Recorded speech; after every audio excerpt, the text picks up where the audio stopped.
পাকিস্তানে বিয়ে করলে কি কি সমস্যা হবে, পাকিস্তানে বিয়ে করলে কোন কোন সমস্যার সম্মুখীন হতে হবে বাঙালিদের।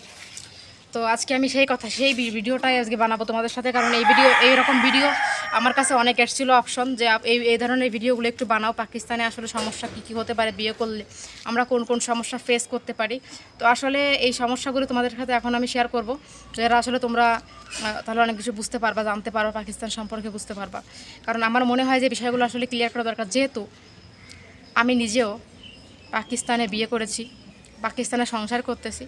তো আমি আমার সমস্যা ভালো মন্দ সব দিক বিবেচনা করেই আজকে বিষয়গুলো নিয়ে কথা বলবো। হ্যাঁ, তোমরা আমার সঙ্গে থাকো, ভিডিওটা ফুল ওয়াচ করো, আর ভিডিও ওয়াচ করার পরে তোমরা পরে মন্তব্যগুলো আমাকে পড়বা।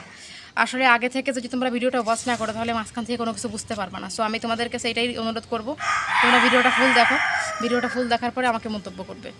তো এখন হচ্ছে যে পাকিস্তানে বিয়ে করলে কী কী সমস্যা বাঙালি মানুষের হতে পারে, বাঙালি মেয়ে বা মেয়েদের বিশেষ করে, কারণ যেহেতু পাকিস্তানে মেয়েরা থাকবে, আর যদি পাকিস্তানি মেয়েদেরকে বাংলাদেশিরা নিয়ে যায় সেক্ষেত্রে এটা আলাদা বিষয়। কারণ আমি এখন শুধু এটা নিয়ে কথা বলবো যারা পাকিস্তানে থাকবে বিয়ে করে, তো মেয়ে হোক আর ছেলে হোক যাই হোক।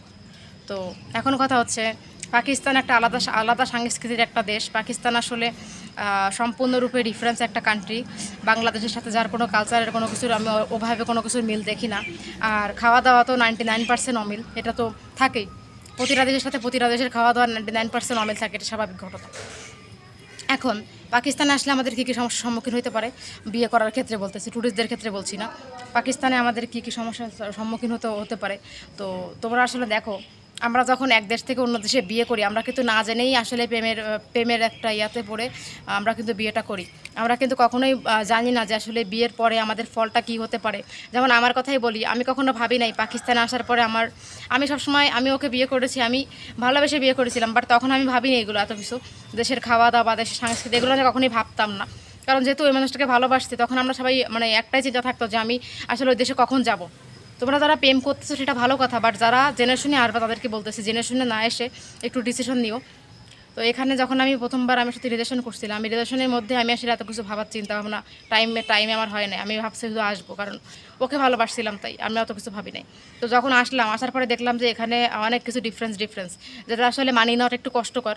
পাকিস্তান খারাপ আমি বলছি না, বাট মানি নেওয়াটা কষ্টকর অন্য ফরেনার মানুষের জন্য। যেমন এখানে একটু খাওয়া দাওয়ার সমস্যাটাই মেন সমস্যা। কারণ হচ্ছে এখানে সঠিক, আমি যেখানে থাকি সঠিক টাইমে আসলে একমাত্র করাচি ছাড়া বাকি অন্য জায়গাতে মাছ টাছ খুব একটা পাওয়া যায় না। তো মাছ টাছ খুব একটা না পাওয়া যাওয়ার কারণে অনেক সমস্যায় পড়তে হচ্ছে।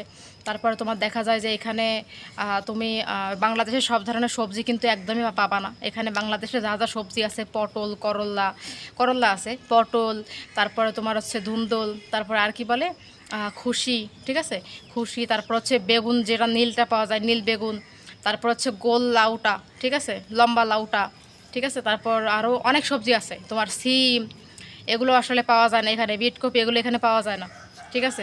তো অনেক ধরনের জিনিস এখানে পাওয়া না যাওয়ার কারণে একটু অসুবিধা হয়, কারণ আমরা বাংলাদেশিরা যা যা খেয়ে বড় হয়েছি সেগুলো এখানে পাওয়া যায় না। তো দেখো, একটা জিনিস ভেবে দেখো, যদি নিজের দেশের খাবারগুলো আমরা এখানে না পাই তাহলে আমাদের সমস্যা হবে না। তারপরে আমি কলমি শাকগুলো এখানে বাজারে কিনতে পাওয়া যায় না, লাউ শাক পাওয়া যায় না, তো অনেক কিছু আছে, কাঁচকলাগুলো পাওয়া যায় না, কাঁচকলা তো এখানে খায়ও না, চেনেও না, এগুলো পাওয়া যায় না। তো অনেক খাবার আছে, এগুলো তোমরা পাবা না এখানে, অনেক খাবার পাবা না। তো এগুলো আসলে না পাওয়া যাওয়ার কারণে একটু খারাপ লাগে যে আসলে নিজের দেশের খাবারগুলো যখন না পাই, বিষয়টা একটু মানে অন্যরকম লাগে যে নিজের দেশের খাবার যদি একটুখানি পেতাম। তো যখনই আসলে মানে বাজারে টাজারে যাই, ফলো করি যে বাংলাদেশে কোনো কিছু পাওয়া যায় কিনা। তারপরে কুমড়োর বড়ি পাওয়া যায় না, আবার করাচিতে একটু শুটকি মাছ পাওয়া যায়, এদিকে তো পাওয়াই যায় না। শুটকি মাছ তো আমাদের বাঙালি মানুষ 90% বাংলাদেশি মানুষ শুটকি মাছটা খায়। শুটকি মাছের ভর্তা, শুটকি মাছের তরকারি হলে তো আর কিছুই লাগে না, নাই। তারপর ইলিশ মাছ, এগুলো করাচিতে একটু পাওয়া যায়, কিন্তু সবসময় তো করাচি থেকে সব কিছু আনা সম্ভব না, অনেকটা দূর। কারণ সবাই যে করাচিতে আসবে তাও না, তাই না। তারপরেও করাচিতেও কিন্তু দাম আছে, এত মানে কম দাম না বাংলাদেশের মতো, দাম দিয়েই কিনতে হয় সব কিছু। তো বাংলাদেশের সবজি টবজি এগুলো আসলে মেন খাবারের রেগুলার তালিকা যদি না থাকে তাহলে খারাপ লাগে। তো এই হচ্ছে ব্যাপার, ওখান থেকে ডিলিট করে দিও। তো এই হচ্ছে ব্যাপার। তারপরে আমরা দেখা যায় যে আমরা আমাদের কালচারের সাথে যেভাবে অভ্যস্ত, এখানে শাড়িটা এইভাবে চলে না। বাঙালি ছেলেরা শাড়ি পছন্দ করে, কিন্তু পাকিস্তানি ছেলেরা শাড়ি পছন্দ করে না, আমার বর যেরকম একদমই পছন্দ করে না। তো বিভিন্ন জিনিসের সিস্টেম আছে এরকম, যেগুলো আসলে মানে খুব একটা এখানে অ্যাকসেপ্টেবল না, বা তোমার ভালোও লাগবে না, তোমাকে অনেক খারাপ লাগবে। তো এই হচ্ছে ব্যাপার। তারপরে চলাফেরার দিক দিয়ে সব দিক দিয়ে অন্যরকম একটা ব্যাপার এখানে, ঠিক আছে, সব কিছুই আলাদা। তারপরে এখানকার হোটেলে গেলে বাংলাদেশি খাবারও পাওয়া যাবে না, ওই পাকিস্তানি খাবারই খেতে হবে। অনেক কম বাংলাদেশি খাবার পাওয়া যায়, বাট চাইনিজ আইটেম অ্যাভেলেবেল।